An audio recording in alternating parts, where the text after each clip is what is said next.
The dust cloud rising from the stagecoach accident could be seen for miles across the Montana plains, and Elena Ortiz knew she was watching someone's tragedy unfold before her eyes on that sweltering August afternoon in 1876. She urged her chestnut mare forward, her medical bag bouncing against her hip as she rode hard toward the overturned coach. The vehicle lay on its side like a wounded animal, one wheel still spinning lazily in the hot breeze. Two horses had broken free and were galloping toward the horizon, while a third lay motionless in the traces. Elena's heart hammered as she approached, already scanning for survivors. A man stumbled from the wreckage, blood streaming from a gash above his eye. He waved at her frantically.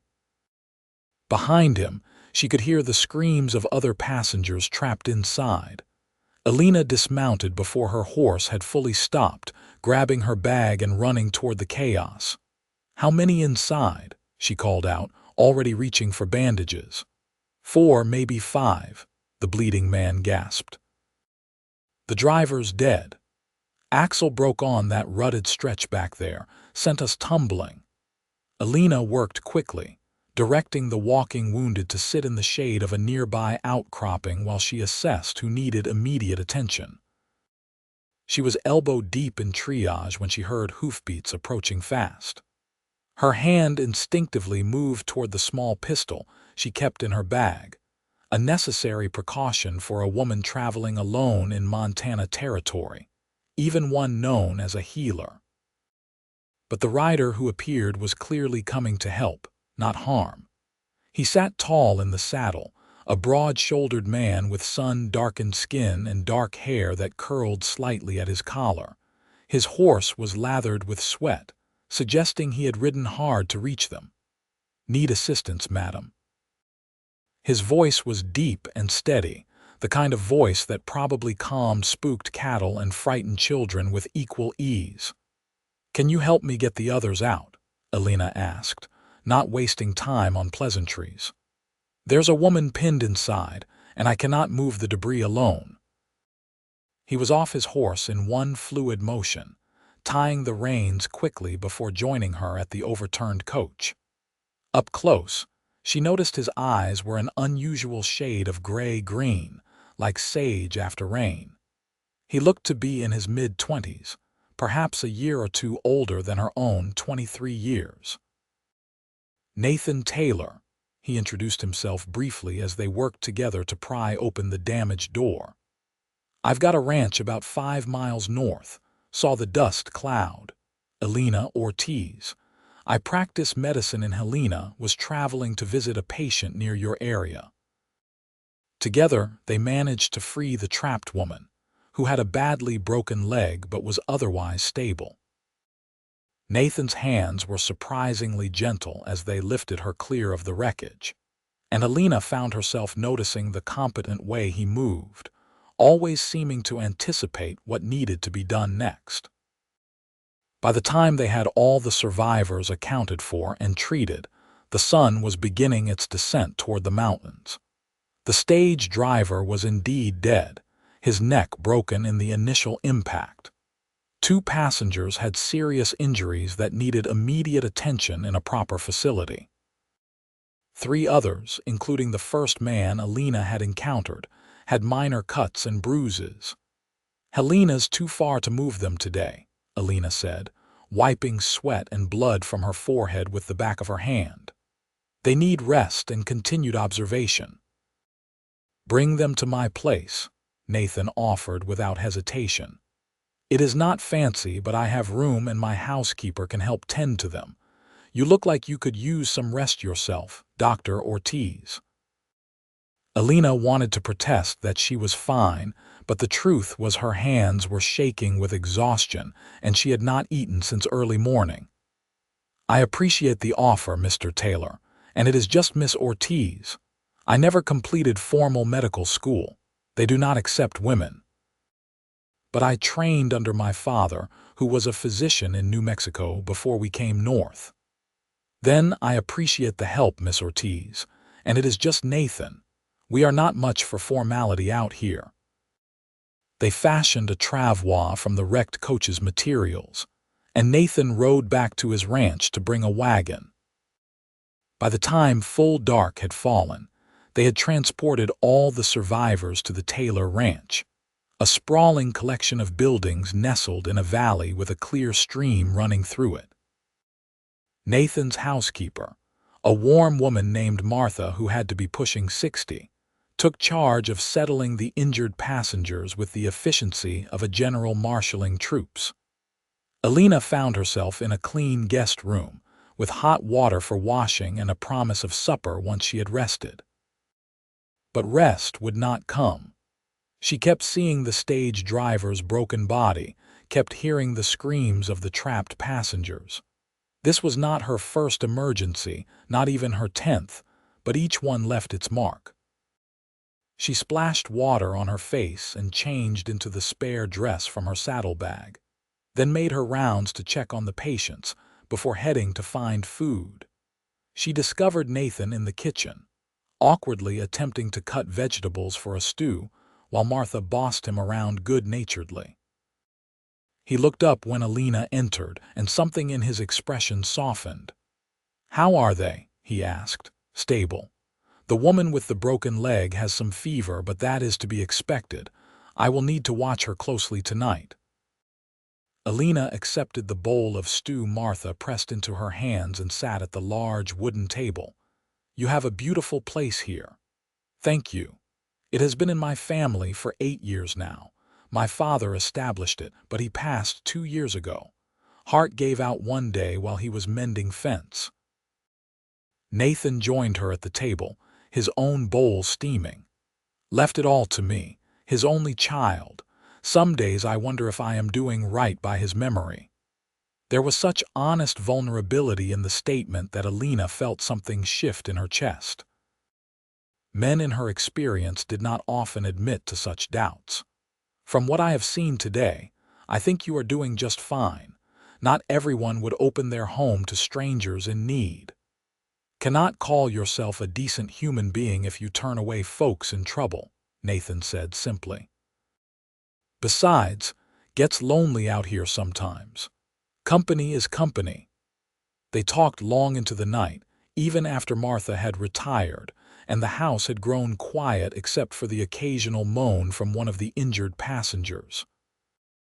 Elena found herself telling Nathan about her childhood in Santa Fe, about watching her father tend to everyone from wealthy merchants to the poorest laborers, never turning anyone away regardless of their ability to pay. She told him about her mother's death when Elena was 15, and how she had thrown herself into learning medicine to fill the void. Nathan listened with an attention that felt rare and precious. When he spoke of his own life, she heard the deep love he had for this land, for the cattle he raised and the horses he bred.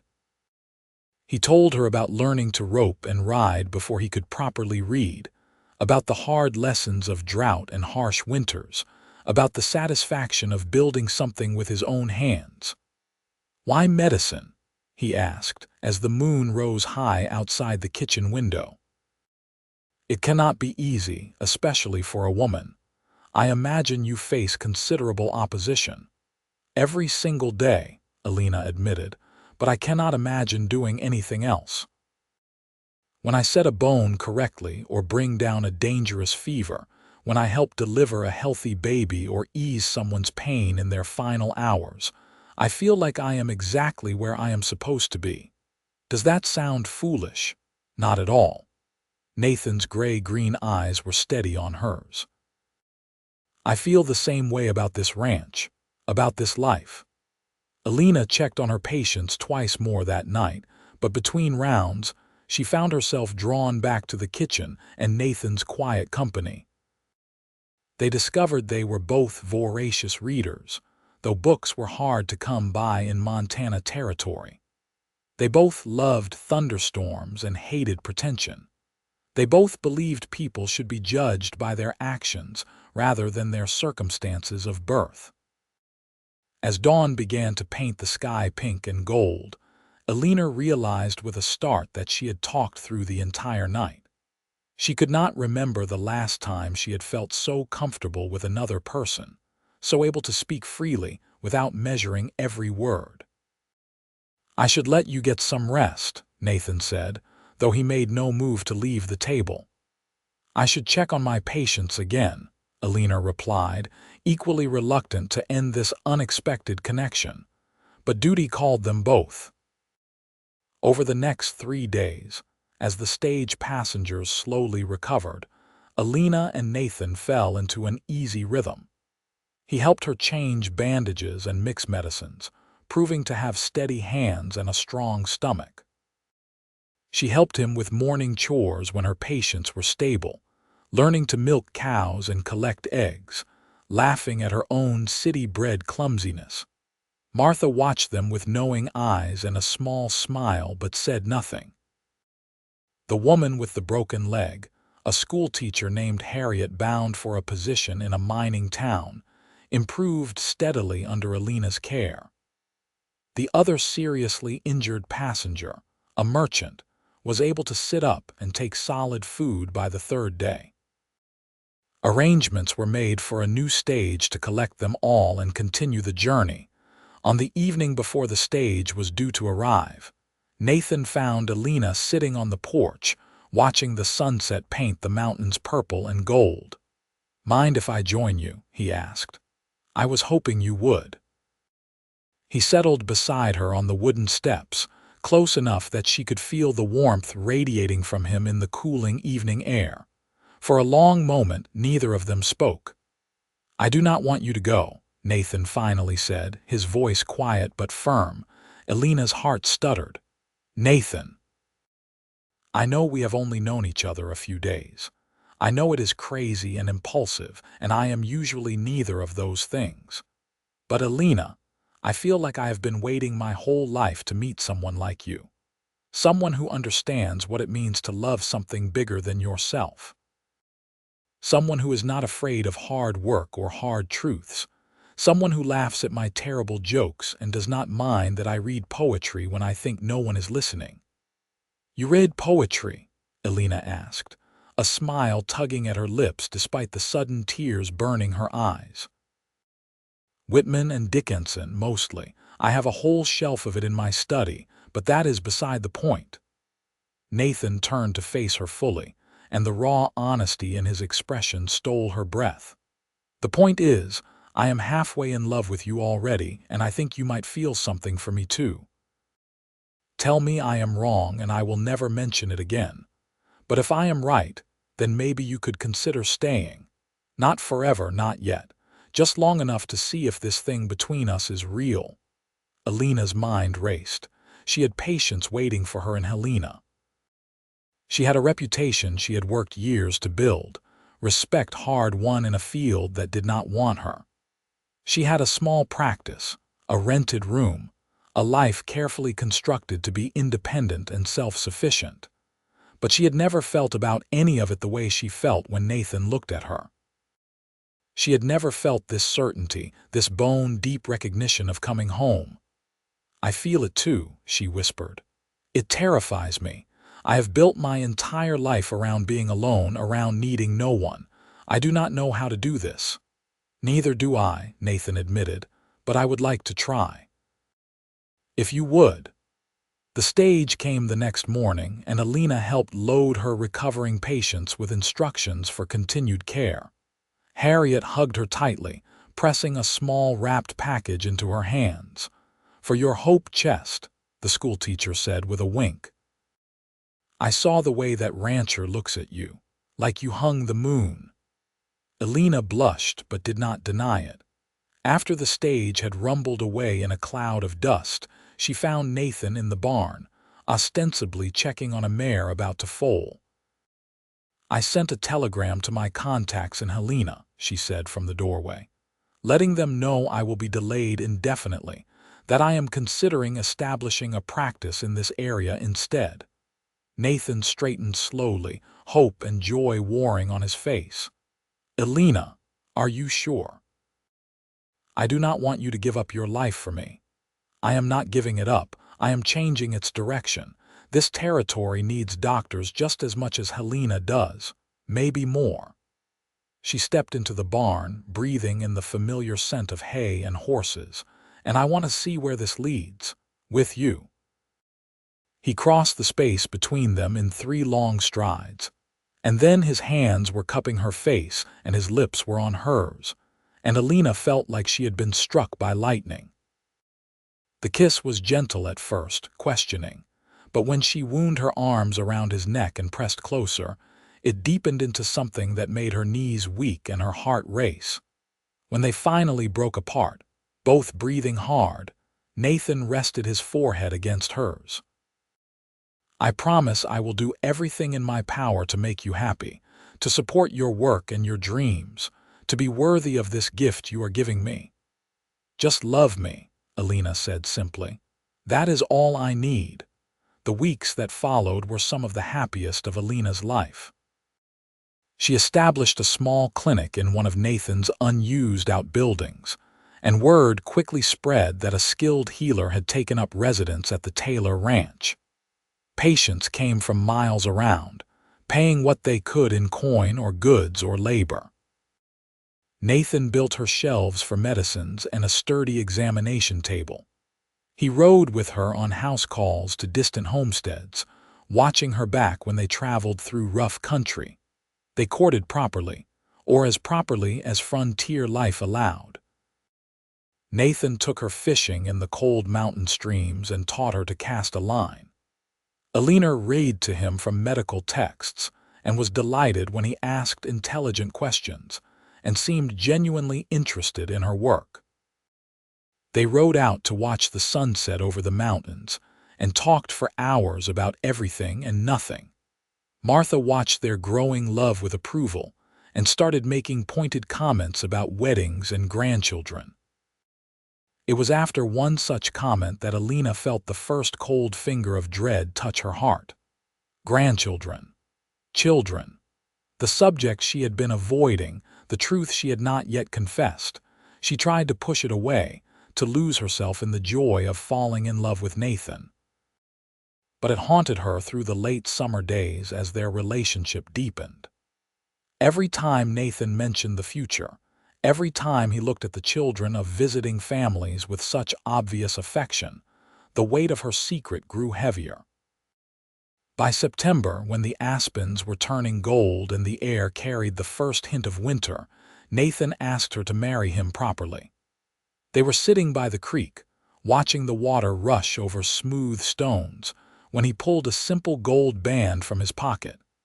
"It was my grandmother's," he said.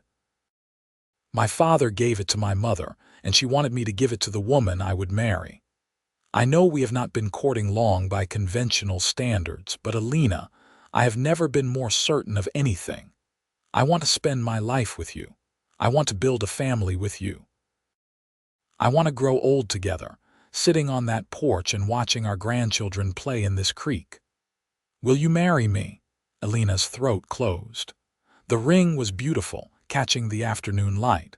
Nathan's face was open and hopeful and so full of love that it made her chest ache.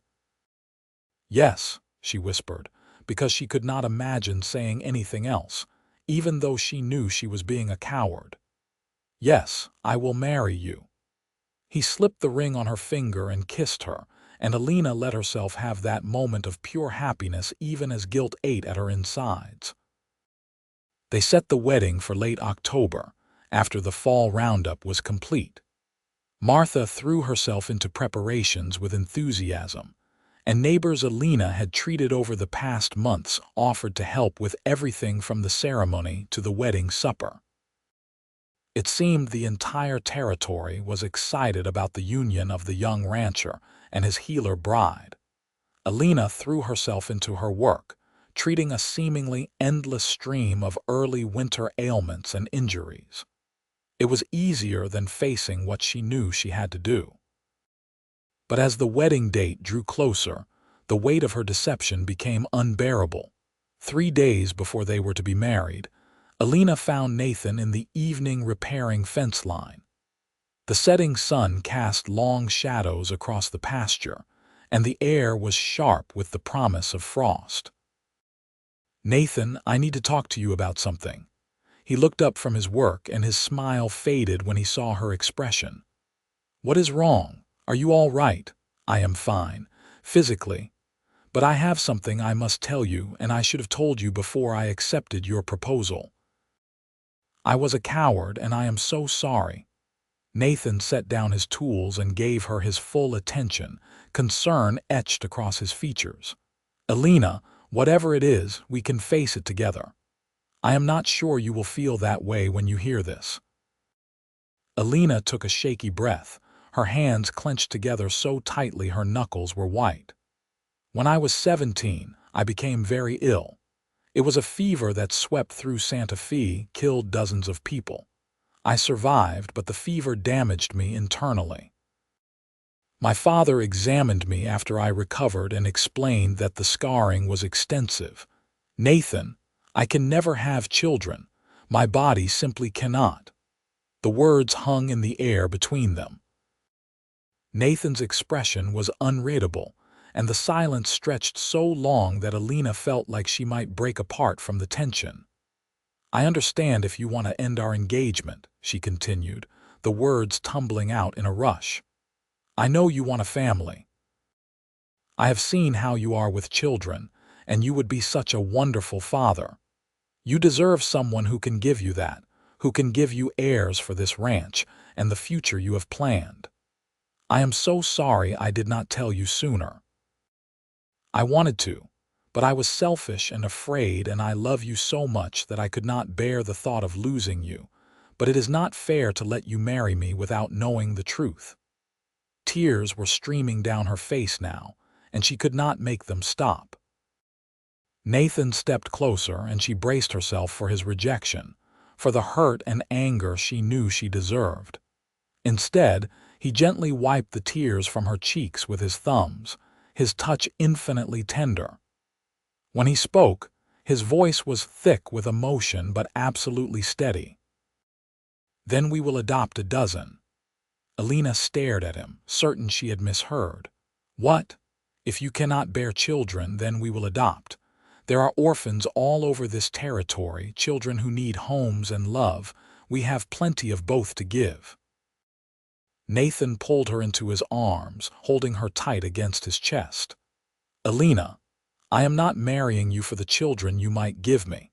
I am marrying you because I love you, because you are brave and compassionate and brilliant, because you make me laugh and challenge me to be better. Because when I imagine my future, all I see is you. But your legacy, the ranch, you need heirs." "I need a partner," Nathan interrupted firmly. "I need the woman I love by my side. Everything else we will figure out together. If you want to adopt children, we will. If you want to focus on your medical work and make that your legacy, I will support that too. But please, do not think that your worth to me is tied to childbearing. You are everything I want, exactly as you are." Elena sobbed against his chest, overwhelmed by relief and love and gratitude. "I do not deserve you. Now that is where you are wrong. We deserve each other. We deserve the life we are going to build together." He tilted her face up to his, and the love in his eyes was so fierce it took her breath away. 3 days, Elena. In 3 days, you will be my wife, and I will be the luckiest man in Montana territory." The wedding was simple but beautiful. They spoke their vows in front of 40 neighbors and friends, with Martha openly weeping throughout the ceremony. Elena wore a dress of deep blue that Martha had helped her sew, and Nathan wore his best suit, though he looked slightly uncomfortable in the formal clothes. When he kissed her as his wife for the first time, the small gathering erupted in cheers and applause.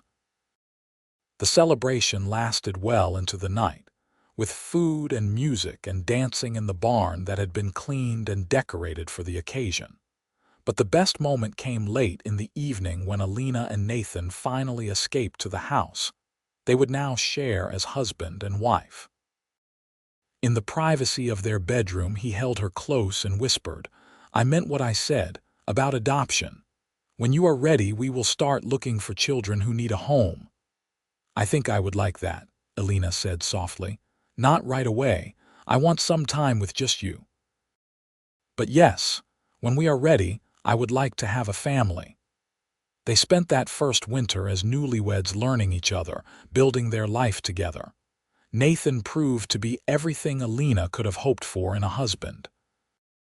He supported her medical practice without question, often serving as her assistant on difficult cases. He never complained when she was called away in the middle of the night for an emergency. He took genuine pride in her skills and accomplishments. Elena, in turn, found joy in being part of Nathan's world. She learned to love the rhythm of ranch life, the early mornings and the hard physical work. She discovered she had a knack for training horses and spent hours in the corral with the young stock. She and Martha became close friends, and the older woman taught her to make preserves and cure meat for the winter. In the evenings, Nathan would read poetry aloud while Elena worked on her medical notes. They would talk about their days, their dreams, their plans. Elena had never imagined marriage could be such a partnership, such a source of comfort and joy. Spring came early that year, and with the thaw came news from Helena. An orphan train would be passing through Montana territory in May, carrying children from the overcrowded eastern cities to new homes in the west. The territorial authorities were looking for respectable families willing to adopt. Elena and Nathan discussed it at length. They talked about what it would mean to bring children into their home, about the responsibilities and challenges. They talked about how adoption might work differently than biological children, about the need to honor the children's histories while giving them a new beginning. In the end, the decision was easy. They sent word to Helena that they wished to be considered as adoptive parents. The process took months. There were interviews with territorial officials who wanted to ensure the children would be going to good homes. There were questions about the ranch's financial stability, about Elena's medical practice, about their plans for education and upbringing. Through it all, Nathan and Elena faced each query with honesty and a united front. Finally, in late summer, they received word. An 8-year-old boy named Samuel and his 6-year-old sister Rebecca needed placement together. Their parents had died in a tenement fire in New York, and they had no other family. The children were healthy but understandably traumatized by their losses. They would need patience and love in abundance. "What do you think?" Nathan asked, reading the letter for the third time. Elena's hand found his. "I think they sound like they need us just as much as we need them." They made the long journey to Helena in September to meet Samuel and Rebecca. The children were thin and wary, with identical dark hair and blue eyes that seemed too old for their young faces. Samuel stood protectively in front of his sister, his shoulders squared despite the fear Elena could see in his expression. "Hello," Elena said gently, kneeling down to their level. "My name is Elena and this is my husband, Nathan. We have heard so much about you both." "Are you going to split us up?" Samuel asked bluntly. "The lady said people mostly want babies, not big kids like us, and nobody wants two." "We want to," Nathan said firmly. "We have a ranch with lots of space to run and explore. We have good schools nearby and plenty of kids your age in the area, and we promise we will never split you up. You are brother and sister. That bond is sacred." Rebecca peered out from behind her brother. "Do you have any other children?" "Not yet," Elena said. "You would be our first, but we are hoping for more someday. We would love a big, noisy, happy family." Something shifted in Samuel's defensive posture. "Do you have horses? I have always wanted to learn about horses." "We have about 50 horses," Nathan said with a smile. "And I could always use help with them. It is hard work, but if you are interested, I would be glad to teach you." "I like to read," Rebecca volunteered shyly. "My mama taught me before she died." Then you and I will get along perfectly, Elena said.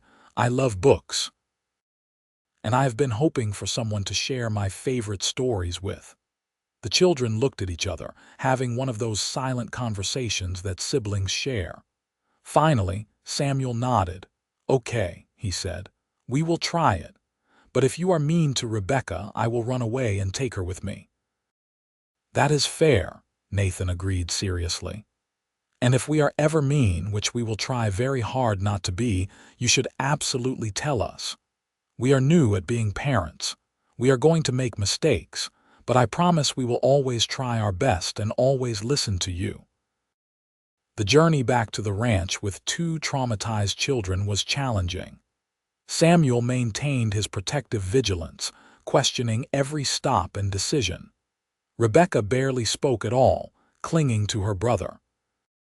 But Elena saw the way the children's eyes widened as they got closer to the ranch, taking in the vast open spaces, so different from the crowded city they had known.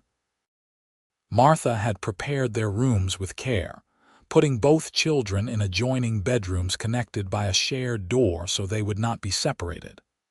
There were new clothes laid out, simple but sturdy, and toys that Nathan had carefully selected with help from the trading post owner. That first night, after a quiet supper where the children ate with the mechanical efficiency of those who had known real hunger, Rebecca had a nightmare. Her screams woke the entire house. Elena and Nathan rushed to her room to find Samuel already there, holding his sister while she sobbed. The fire, Samuel said quietly. She dreams about the fire. Elena sat on the other side of the bed, not touching but present. I am so sorry you both went through that. I cannot imagine how frightening it must have been. You want to talk about it? Nathan asked gently, settling on the floor by the bed. And slowly, haltingly, the children began to tell their story. About the tenement where they had lived, 5 families to a floor with paper-thin walls. About their father who worked at the docks and their mother who took in laundry. About the fire that started in the apartment below theirs and spread faster than anyone could have imagined. About being pulled to safety while their parents went back for neighbors and never came out. Elena and Nathan listened without interruption, bearing witness to the children's pain. When the story was done, when Rebecca had cried herself out against her brother's shoulder, Nathan spoke quietly. Your parents sound like they were very brave. They saved lives that night. That is something to be proud of, though I know it does not make the hurt any less. We will never try to replace them, Elena added. They will always be your mother and father. We would just like to take care of you, to give you a home and help you grow up safe and loved. Is that all right? Samuel looked at them with those 2 old eyes, weighing and measuring. Finally, he nodded. All right, we can try that. The weeks that followed were an adjustment for everyone. Samuel and Rebecca tested boundaries constantly, waiting for the other shoe to drop, for the warmth and acceptance to be revealed as a lie. Samuel got into a fight with a boy at school who made fun of Rebecca's worn shoes. Rebecca had more nightmares, sometimes 2 or 3 in a week. But slowly, gradually, trust began to build. Nathan took Samuel out to work with the horses every day, teaching him to curry and feed them, explaining how to read their body language. Samuel soaked up the knowledge like a sponge and proved to have a natural affinity for the animals. His face, which had been so closed and guarded when they first met, began to show glimmers of joy when he was in the corral. Elena read to Rebecca every night before bed, and during the day, the girl began to shadow her around the clinic. She was fascinated by the medicines and treatments, asking endless questions about how the body worked and how Elena knew what to do for different ailments.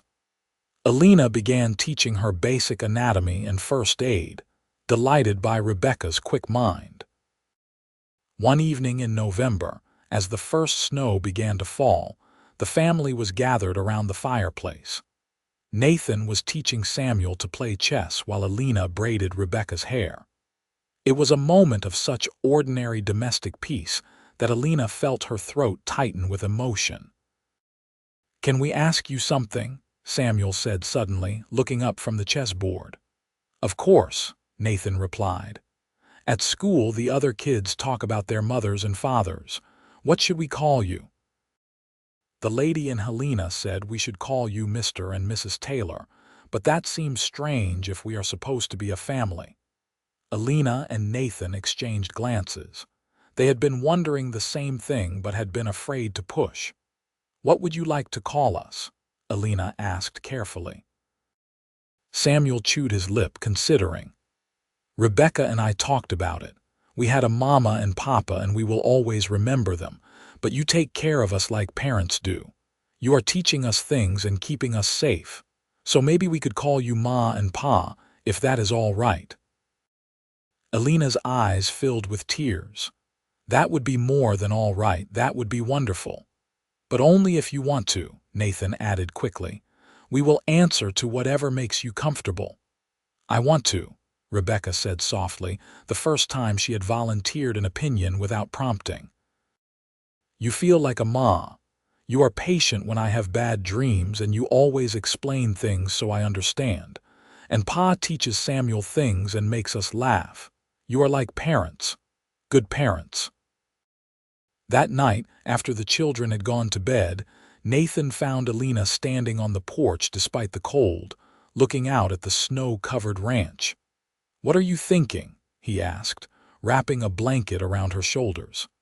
"That I am happier than I ever thought possible. That those children have transformed our lives in ways I could not have imagined. That maybe everything I thought I had lost was actually just leading me here, to this moment, to this family." Nathan pulled her back against his chest, his arms around her waist. "You still think about it? About not being able to have biological children?" "Sometimes," Elena admitted honestly. "There are moments when I see a pregnant woman and feel that pang of loss, but then I look at Samuel and Rebecca and I cannot imagine loving them any more than I already do. They are ours, Nathan. As surely as if I had carried them myself. Maybe more so because we chose each other." "We are blessed," Nathan agreed quietly. "And speaking of which, I received an inquiry yesterday. There is a 3-year-old boy over in the mining camp at Virginia City. His mother died in childbirth, and his father was killed in a mining accident last month. The camp foreman is trying to find him a home. I know we just got settled with Samuel and Rebecca, but—" "Yes," Elena interrupted. "If he needs a family, then we have room." Nathan laughed and kissed the top of her head. "I was hoping you would say that. His name is Thomas.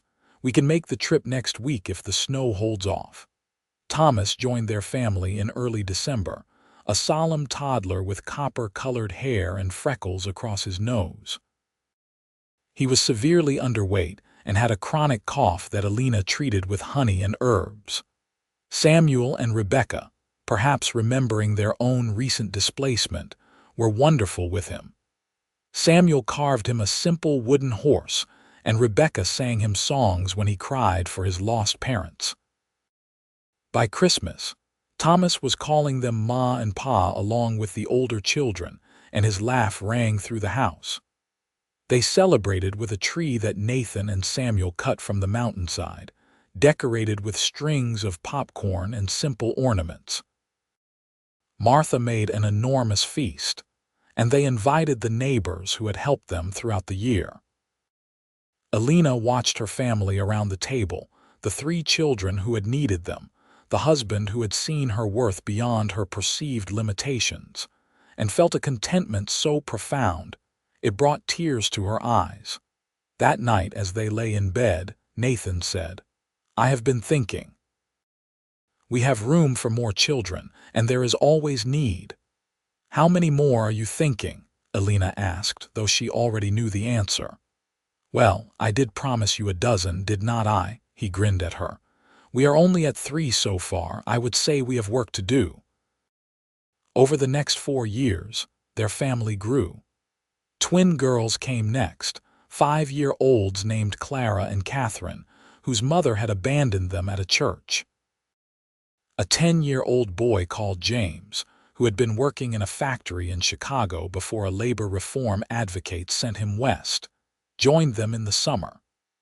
A baby girl they named Margaret arrived when Elena helped deliver a woman in labor who bled out after the birth, leaving the infant orphaned. By the time Samuel turned 12, the Taylor Ranch was known throughout Montana Territory as a place where lost children found homes.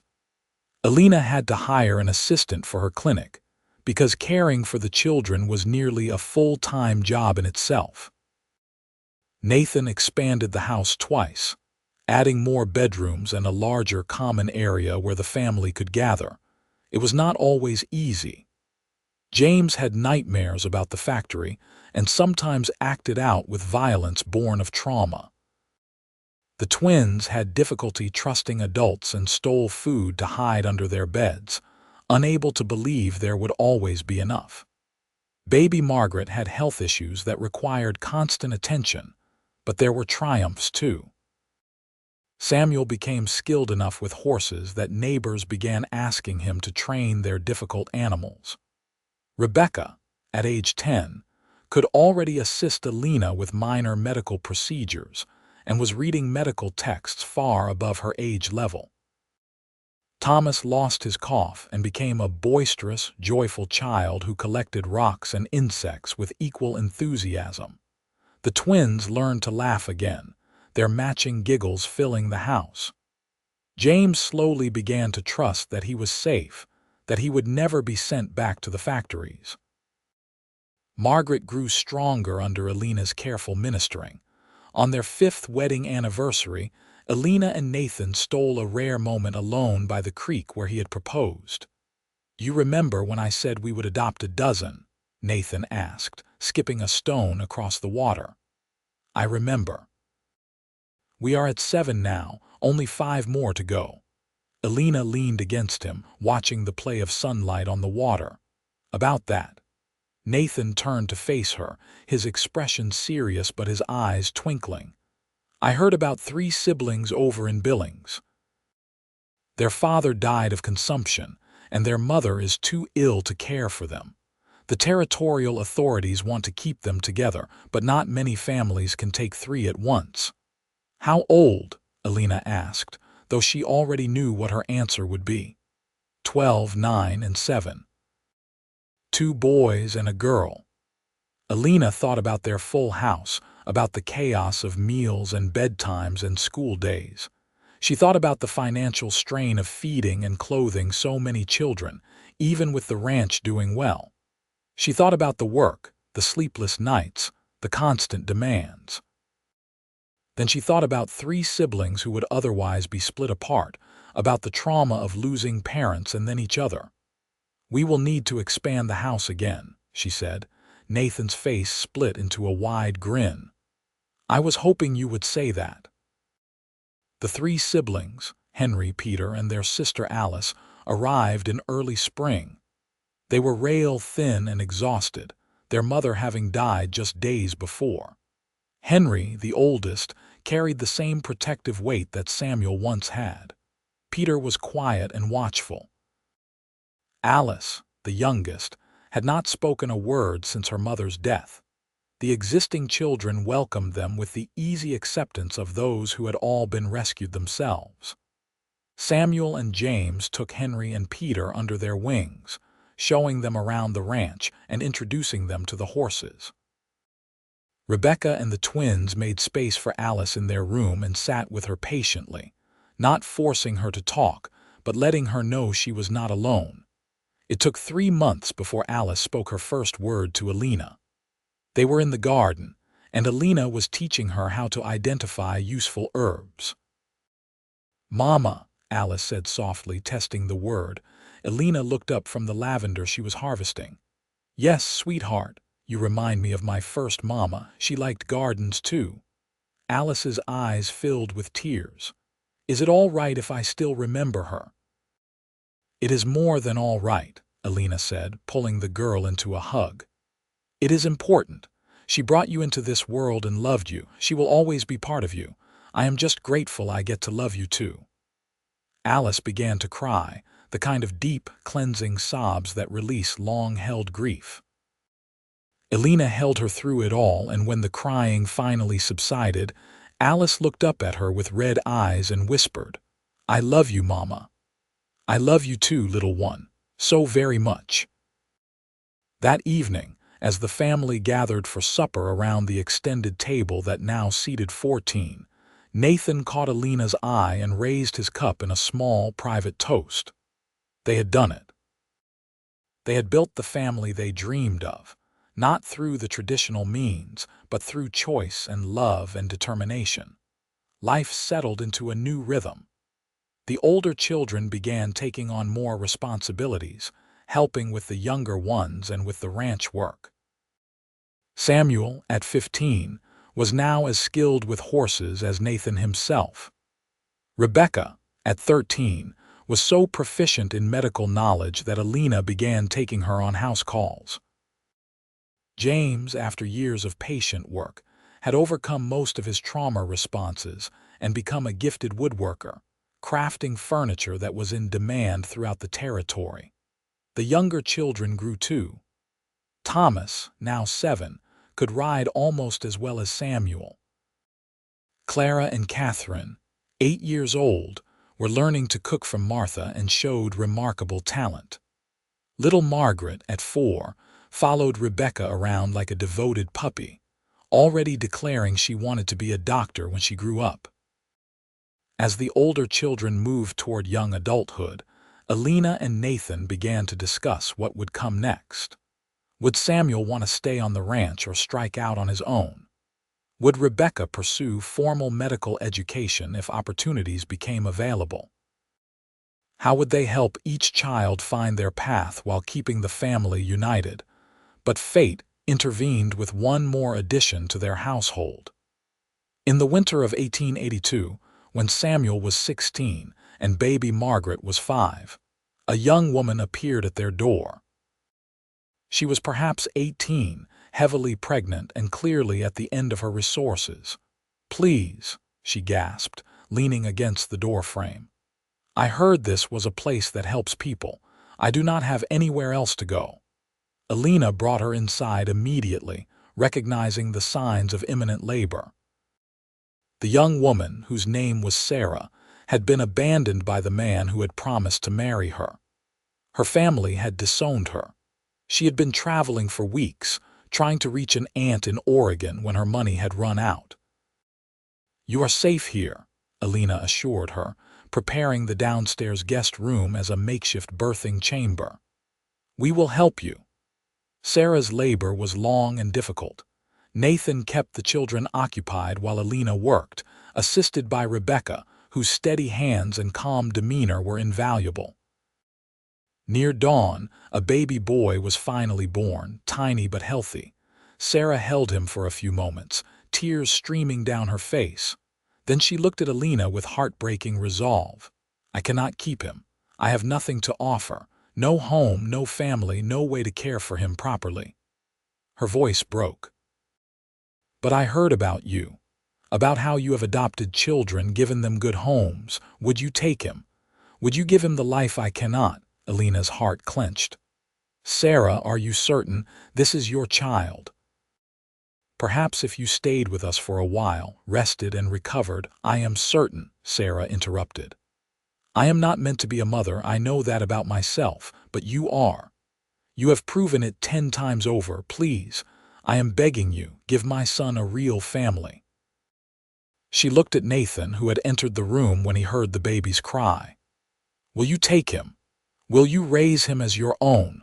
Nathan looked at Elena, and in that glance they had an entire conversation. They were not young anymore. Nathan was 31, Elena 29. They had 10 children already. They were tired. The house was full to bursting, but they had always had room for one more. "We will," Elena said softly.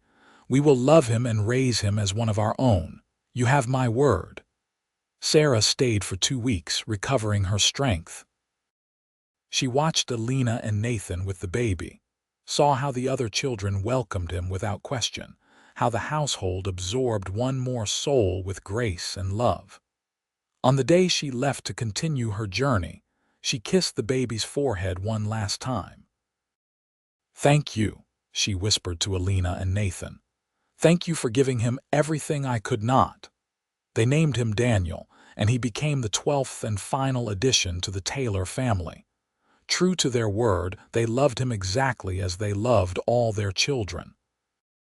As the 1880s progressed, the Taylor Ranch became legendary in Montana territory.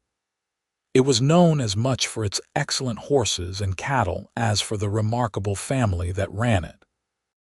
People marveled at how Nathan and Elena had created such a large, loving household, how children who had come from nothing now had opportunities and futures. Samuel, at 18, decided to stay on the ranch, partnering with Nathan to expand their horse breeding program. Rebecca, at 16, began an apprenticeship with a doctor in Helena, supported enthusiastically by both her parents. James, having turned 16 himself, started a furniture business with Nathan's help, his pieces becoming sought after throughout the territory. The younger children were thriving too. Henry was showing talent for ranch management. Peter loved books and talked about becoming a teacher. Alice had overcome her early trauma and was a bright, confident 10-year-old. Thomas, Clara, and Catherine were typical rambunctious preteens. Margaret, at 8, was still determined to follow Rebecca into medicine. And baby Daniel was growing into a cheerful 3-year-old who was utterly spoiled by his many older siblings. One evening, as Elena and Nathan sat on their porch watching the sun set over the mountains, Nathan took her hand. "Do you remember that first day?" he asked. "When you rode up to that stagecoach accident and I came racing over to help, how could I forget? It changed my entire life. Mine too." Nathan squeezed her hand gently. "I had no idea that the dusty, exhausted woman treating injured passengers would become the love of my life, the mother of my children, my partner in every possible way." "A dozen children," Elena said with a laugh. "You actually kept your promise." "We adopted 12 children just like you said we would. Best decision I ever made, second only to marrying you." Nathan pulled her close. "Do you have any regrets about how our life turned out?" Elena thought about the question seriously. She thought about the career in Helena she had left behind, though her practice here had become just as meaningful. She thought about the conventional life she might have had, quieter and simpler. She thought about the biological children she had grieved for years ago. Then she looked at the ranch spread out before them, heard the laughter of their children filtering from the house, felt the solid warmth of Nathan beside her. "Not a single one," she said firmly. "This life, this family, it is more than I ever dreamed possible. Every struggle was worth it.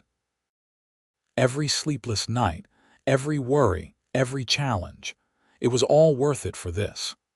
"I love you, Elena Taylor," Nathan said, kissing her softly. "Thank you for taking a chance on a lonely rancher who did not know how to express what he felt except to promise you the moon." "You did not promise me the moon. You promised me a dozen children, and you delivered." Elena smiled against his lips. "I love you too, more than words can say." As darkness fell over the Montana landscape, lights began to glow in the windows of the ranch house. Inside, their 12 children were settling in for the night. Some were helping Martha with dishes. Some were doing schoolwork. The youngest were getting ready for bed, probably staging a rebellion against the early bedtime. It was chaotic and loud and messy and perfect. Samuel came out onto the porch, now as tall as Nathan and with his father's easy confidence around horses. "Pa, that mare is starting to foal. Thought you would want to know." "I will be right there." Nathan stood, then looked back at Elena. "Coming, of course." She took his offered hand and stood. "Rebecca will want to see this. It is her first foaling. They walked toward the barn together, calling for Rebecca and any other children who wanted to watch the miracle of birth. As they walked, surrounded by their family, Elena marveled at the strange and winding path that had led her here. She had boarded that stagecoach thinking she was just making a house call. Instead, she had found her destiny. She had lost the ability to bear children and thought it meant she would never be a mother. Instead, she had become mother to 12 beautiful souls who needed her just as much as she needed them. The years continued to pass, bringing new challenges and joys. As the children grew older, some left to pursue their own dreams while others stayed to build their futures on the ranch. But they always came home for holidays and celebrations, bringing spouses and eventually grandchildren. Elena's medical practice continued to thrive, and she became known throughout Montana as one of the finest healers in the territory. Rebecca eventually joined her, and together, they established a small hospital that served the entire region. Margaret, true to her childhood declaration, also became a doctor, studying in the East before returning home to practice alongside her mother and sister. Nathan's horse breeding program became one of the most successful in Montana. Samuel took over much of the day-to-day operations as Nathan aged, but father and son worked together seamlessly. James's furniture business flourished, and pieces bearing his mark could be found in homes throughout the territory and beyond. All the children found their paths. Henry became a territorial representative, advocating for education and children's welfare. Peter became a teacher, just as he had dreamed, eventually heading a school in Helena. Alice married a kind man from a neighboring ranch and had 4 children of her own. Thomas became a surveyor, mapping the growing territory. The twins, Clara and Catherine, opened a bakery that became famous for its pies. Daniel, the youngest, surprised everyone by becoming a minister, dedicating his life to helping others just as he had been helped. Through it all, Elena and Nathan remained the center of their sprawling family. They were the constants, the safe harbor their children could always return to. Their love, which had begun with a chance meeting at a stagecoach accident, only deepened with time. On their 25th wedding anniversary, their children threw them a massive celebration. The ranch could barely contain all the people who came to honor them. Their 12 children, now ranging in age from 28 to 18, and a growing number of grandchildren. Neighbors and patients Elena had treated over the years. People whose lives had been touched by the Taylor family's generosity. Samuel stood to give a toast, his 3 children clustered around him. 25 years ago, my pa made a decision that changed not just his life, but the lives of 12 children who needed a home. He and Ma took us in when we had nowhere else to go. They gave us not just food and shelter, but love, education, opportunity, and hope. They taught us what real family means. It is not about blood, it is about choice. It is about showing up every day and doing the hard work of loving someone. Pa, Ma, you saved our lives, all of us. And we want you to know that every success, every moment of joy we have experienced, it all traces back to you. There were tears throughout the gathering as each of the children spoke, sharing memories and expressing gratitude. Elena could hardly see through her own tears, overwhelmed by the outpouring of love. When it was finally Nathan's turn to speak, he stood and pulled Elena to her feet beside him. 25 years ago, I met a woman who had just saved lives at a stagecoach accident. She was covered in dust and blood, exhausted beyond measure, but there was something in her eyes that called to me. A fierce determination to help people, to make a difference. I fell in love with her that very first day, though I did not realize it yet. He turned to face Elena fully. She told me she could never have children, and she thought that would change how I felt about her. But all I could think was that we would find another way, and we did. We found 12 other ways. 12 beautiful souls who needed love and who taught us more about love than we ever could have imagined. Nathan's voice grew thick with emotion. Elena, you are the best thing that ever happened to me. You made me a better man. You made me a father. You built this family with me, and I cannot imagine a single day without you.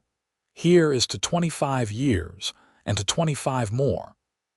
The celebration continued late into the night, with music and dancing and laughter. But eventually, Elena and Nathan found themselves alone on their porch once more, watching the stars emerge in the vast Montana sky. We did it, Elena said softly. We built something good. We built something great, Nathan corrected. A family, a legacy, a testament to what love can do. Do you think they know? Elena asked. All those children, do they know how much they gave us, how much they healed us? I came to you broken, convinced I was incomplete because I could not bear children, but they made me whole. They made me a mother in ways I never expected. They know, Nathan assured her. Did you hear their speeches tonight? They know exactly what we gave each other, all of us. We saved them and they saved us. Elena leaned her head on Nathan's shoulder, content in a way she had never thought possible. I wish I could go back and tell that frightened woman at the creek, the one confessing her secret, that everything would be all right, better than all right, that her inability to bear children was not a flaw but a different kind of gift, that it would lead her to a dozen children who needed her just as much as she needed them. She would not have believed you, Nathan said with a soft laugh. She was too scared, too convinced she was broken, but that is all right. She had to walk the path to get here. We both did. They sat in comfortable silence as the night deepened around them. Inside the house, their children and grandchildren were settling in for the night, filling every available bed and sleeping space.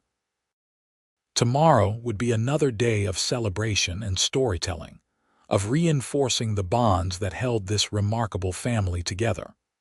But for now, Elena and Nathan were content to sit together under the stars, grateful for every twist and turn that had led them to this moment.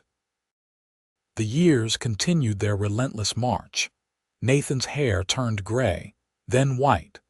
Elena's face developed lines earned from years of smiling and squinting at delicate medical work. Their bodies slowed, but their minds remained sharp and their love as fierce as ever. They watched their children have children, and those children have children in turn. The Taylor family tree spread wide, encompassing dozens of people who all traced their fortune back to a ranch in Montana, and two people who believed that love was more powerful than biology.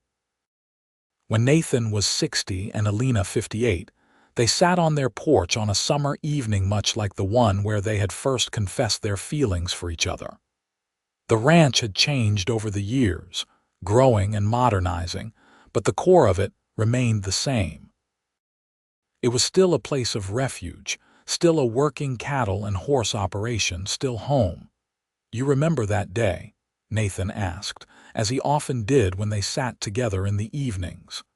The stagecoach accident? I remember thinking I was watching a tragedy unfold, Elena said. I had no idea I was actually watching the beginning of my greatest adventure. If I could go back and do it all again, I would not change a single thing, Nathan said firmly. Not one moment, not one decision. Not even the sleepless nights when 4 children had the flu simultaneously. Elena teased. Not even that. It was all part of the journey, all part of building what we have now. Nathan gestured at the ranch spread before them, where several of their grandchildren were playing in the yard while their parents watched. Look at what we created, Elena. Not just children, but generations. A legacy of love and acceptance. Every person out there knows they are valued exactly as they are. That is what we gave them. That is what they will give their children. Elena watched her grandchildren play, seeing echoes of their parents in their faces and mannerisms. Samuel's eldest had his love of horses. Rebecca's daughter had inherited her mother's medical curiosity. James's son showed the same artistic talent. On and on the threads wove through the generations. "I used to think I was cursed," she admitted quietly.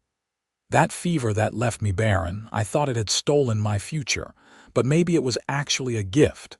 Maybe I was meant to be mother to those 12 children specifically. Maybe they needed me and you just as much as we needed them, and biological children would have prevented us from finding each other." "I believe that," Nathan said. "I believe everything happens for a reason, even the painful things, especially the painful things. They shape us, prepare us for what is coming. Your loss prepared you to open your heart wide enough to love 12 children who were not born to you. My loneliness prepared me to appreciate the gift of family.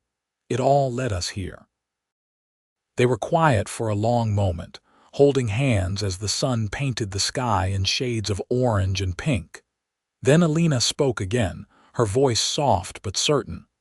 "Thank you, Nathan, for seeing past what I could not give you to what I could, for building this life with me, for keeping your promise about adopting a dozen, for being exactly the man I needed, even when I did not know I needed you. Thank you for taking a chance on a rancher who made wild promises," Nathan replied. "For bringing your gifts to this place and making it a true home. For being the mother our children needed and the wife I always dreamed of. For being my partner in every sense of the word."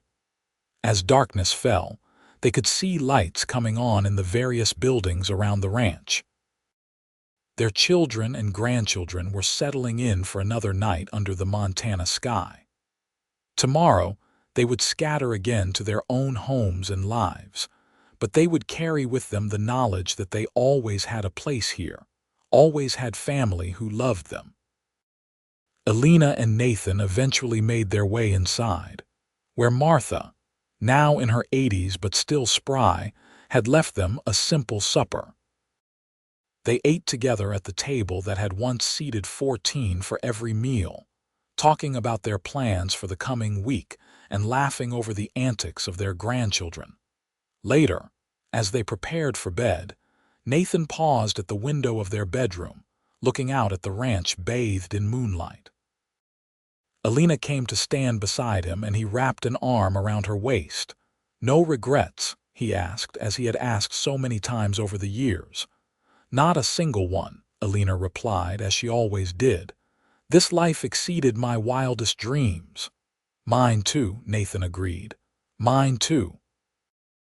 They stood there together, two people who had built something extraordinary from what others might have seen as limitation. They had taken Elena's inability to bear children and transformed it into a family of 12, a legacy that would ripple through generations. They had taken Nathan's loneliness and Elena's isolation and forged a partnership that had withstood every challenge. As they finally climbed into bed, Elena reached for Nathan's hand one more time. "I love you," she said, as she had said thousands of times before and would say thousands of times more. "I love you too," Nathan replied, kissing her forehead gently. "Always and forever." Outside, the Montana night settled over the ranch. Somewhere in the distance, a coyote howled. In the barn, horses shifted in their stalls. In the house, their visiting children and grandchildren slept peacefully, secure in the knowledge that they were loved and valued. The Taylor family had become legend in Montana, a story told to illustrate what determination and love could accomplish.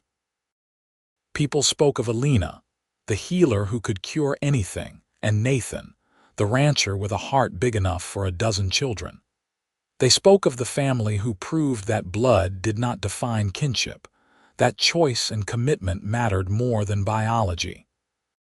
But for Elena and Nathan, it was not about legend or legacy. It was simply about love. the love that had bloomed between them at first sight, though it took time to recognize it.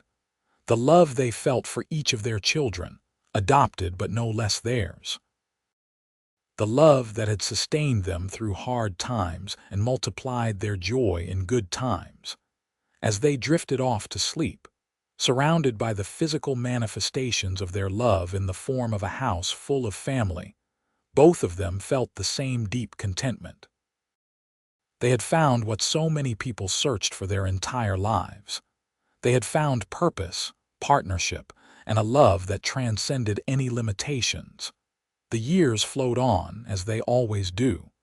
Nathan and Elena grew older, eventually needing the care of the children they had once cared for. It was Samuel who moved back to the main house to help with the ranch work. It was Rebecca and Margaret who managed their medical needs with the skill their mother had taught them. It was all 12 children, taking turns and working together, who ensured their parents' golden years were filled with comfort and love. Nathan passed first, at the age of 72, dying peacefully in his sleep with Elena beside him. She mourned him deeply, this man who had seen her worth when she could not see it herself, who had built a life with her that exceeded every dream. But she was not alone in her grief. Her 12 children surrounded her, along with numerous grandchildren and even a few great-grandchildren. They shared stories about Nathan, celebrating his life and his legacy. Elena lived another 5 years, continuing to practice medicine when she could and spending time with the ever-growing family. She saw her youngest, Daniel, have his first child. She saw Clara and Catherine's bakery expand to 3 locations. She saw Thomas's surveys contribute to Montana's eventual statehood. She saw all her children thriving, contributing to their communities, raising families of their own. On her final day, as she lay in her bed surrounded by all 12 of her children, she looked at each of their faces and smiled. "I want you to know," she said softly, her voice weak but clear, "that you were the greatest joy of my life, every single one of you. You made me a mother.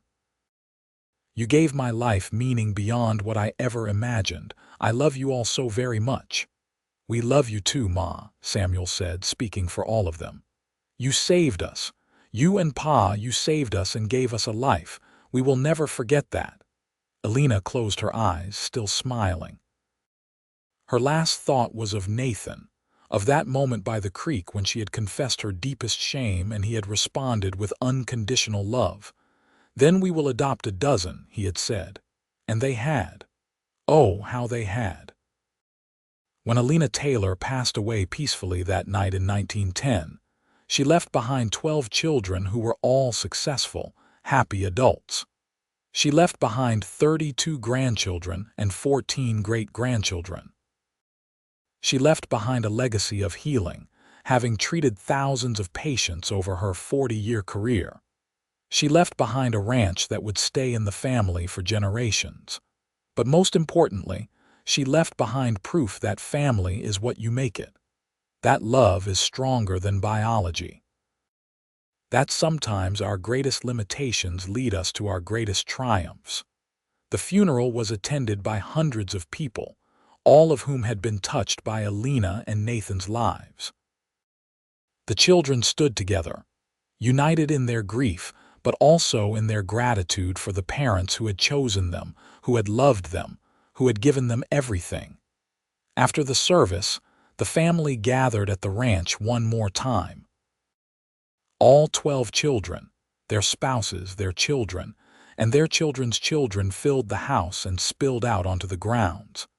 They shared memories and tears and laughter, celebrating the lives of Elena and Nathan Taylor. As the sun set over the Montana mountains that evening, Samuel stood on the porch where his parents had spent so many evenings. His 11 siblings gathered around him, and he raised a glass in toast. "To Ma and Pa," he said, his voice carrying across the assembled family. "They took 12 broken children and made us whole. They proved that love is more powerful than any obstacle. They built a family that will endure for generations. We are who we are because of them. Let us honor their memory by carrying forward the lessons they taught us. That every person deserves love, that family is defined by choice and commitment, and that there is always room for one more. To Ma and Pa, the entire family echoed, voices mingling in the twilight air. As darkness fell over the Taylor Ranch for another night, the family remained together, sharing stories and strengthening bonds. The children and grandchildren and great-grandchildren of Nathan and Elena Taylor carried forward the legacy of love that had begun with a simple promise at a creekside. Then we will adopt a dozen, and they had. They had adopted 12 children who needed them, and in doing so had built something that would last far beyond their own lives. They had proven that the measure of a family is not biology but love, not blood but choice, not perfection but persistence. The Taylor Ranch still stands in Montana, now run by the 5th generation of family. In the main house, there is a photograph from that 25th anniversary celebration showing Elena and Nathan surrounded by their 12 children. Below it, a plaque reads, "Love makes a family. May all who enter here know they are home." And that, perhaps, is the truest legacy of Elena and Nathan Taylor. Not the ranch or the medical practice or even the children themselves, but the understanding that love in all its forms is enough. More than enough. It is everything.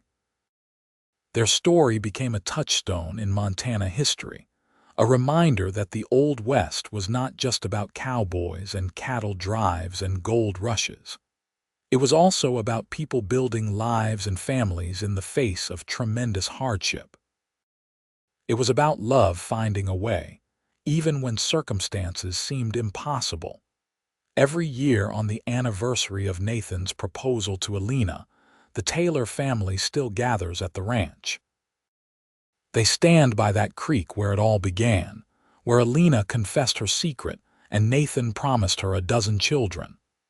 They remember the love story that started with a stagecoach accident and bloomed into something extraordinary.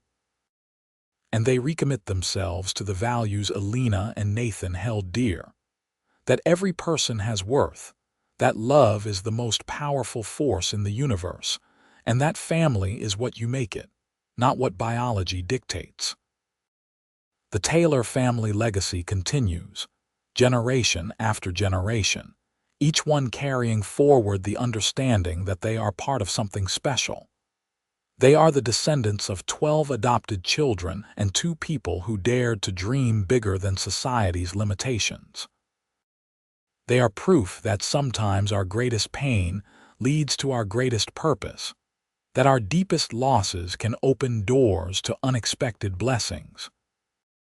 And so, the story that began in 1876 with a dusty healer and a lonely rancher continues into the future, a testament to the enduring power of love, choice, and the unbreakable bonds of family chosen with intention and nurtured with devotion. Nathan and Elena's promise to each other and to their 12 children echoes through the years, a reminder that love always finds a way, and that sometimes the family we choose is exactly the family we need.